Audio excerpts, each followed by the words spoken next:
the smallest prime number, that is fifth term of an increasing arithmetic sequence in which all four preceding terms are also prime।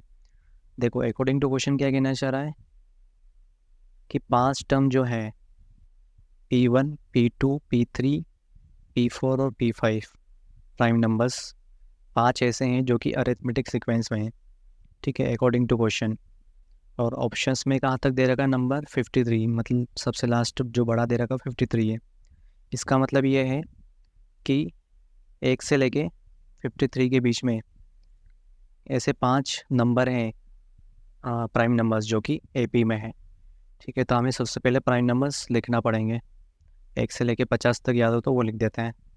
तो 7, 11, 13 and 17, 19, 23, 29, 31, 37, 41, 43 and 47, ठीक है। कितनी 15 होना चाहिए, तो 1 2 3 4 5 6 7 8 9 10 11 12 13 14 15, ठीक है। 0 से लेके 50 तक में 15 प्राइम नंबर होते हैं, ये आपको याद होना चाहिए।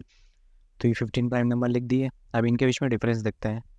ये है 1, इसके बीच में डिफरेंस है 2, इनके बीच में डिफरेंस है 2, इनके बीच में है 4, इनके बीच में क्या है 2, इनके बीच में है 4, इनके बीच में क्या है 2, इनके बीच में है 4, इनके बीच में है 6, इनके बीच में है 2, इनके बीच में क्या है 6, इनके बीच में 4, इनके बीच में 2, इनके बीच में 4।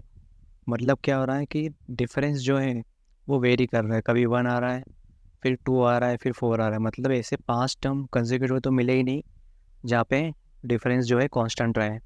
2 2 आया लेकिन वापस से 4 आ गया, फिर यहाँ 2 4 आया, फिर 2 4 आया।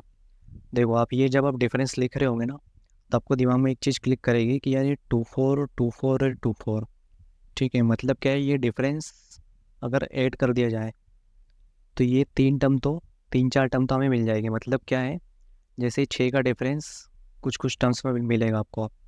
5 और 11 के बीच में डिफरेंस कितना है 6, 11 और 17 के बीच में डिफरेंस आएगा 6, 17 और 23 के बीच में डिफरेंस आएगा 6, और ये अगला टर्म एक और मिलेगा 6 वाला, ये डिफरेंस इनके बीच में 6।